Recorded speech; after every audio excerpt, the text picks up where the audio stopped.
When Wing Commander Abhinandan Vartaman was in POK for a brief period, he was offered tea by the Pakistani military establishment. He was asked, "How is the tea?" We are here to tell you that now Pakistanis cannot ask this question to even their own guests. Hi and welcome to TFI English, the national socio-political analysis arm of the TFI Media Group. I'm your host Apurva, and if you haven't subscribed to the TFI English channel yet, please hit the subscribe button and press the bell icon to receive all the latest updates. Coming back to the story, in this video, I will tell you about the increasing hunger crisis in Pakistan. So let's begin. We consume food and it gives us energy. And then there are drinks which provide us refreshment from the toxicity of the environment. The kind of impact a liquid makes on your mood depends on how much your mind is connected to it. For the time being, it seems like Pakistanis will have to make up their mind on only chai, lassi and sattu.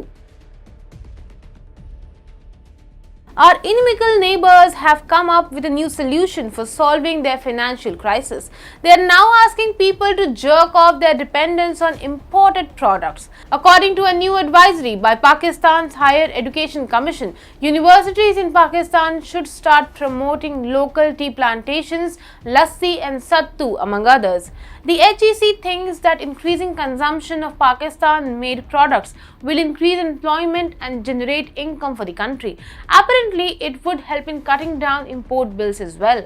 Additionally, the HEC has also effectively asked people to reduce using imported fossil fuels in motorcycle, buses, trains and cars.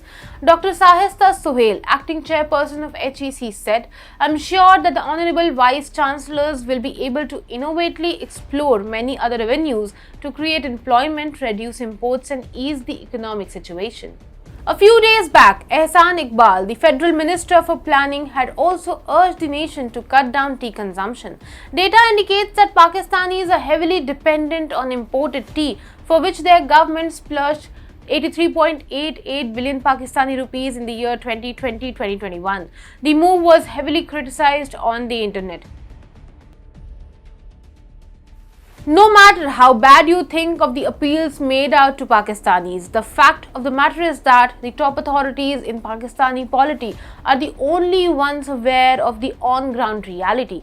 Currently, Pakistan is going through the worst economic crisis in nearly 75 years of its existence. The country is suffering from extreme inflation for at least 6-7 months.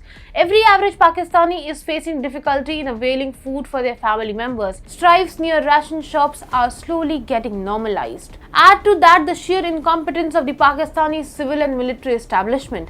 The Pakistani administration has decided to double down on economic misery. It has now imposed a new tax on fossil fuels. The theory is that it will help the government bring in more than 43,600 crore rupees. Unfortunately, that is not going to fructify, simply because Pakistanis do not have enough in their pockets to pay for higher fuel rates. Why am I saying that? Well, the Pakistani government has decided to impose what we would like to call competency tax on the businesses which are keeping Pakistan going.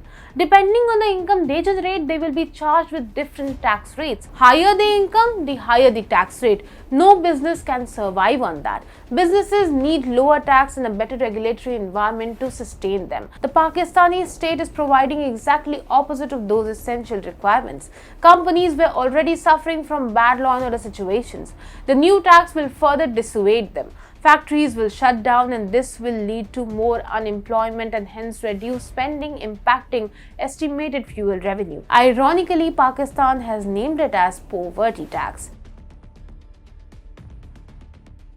Even if somehow Pakistan is able to generate that income, there is an extremely less chance that it will be invested in the economy.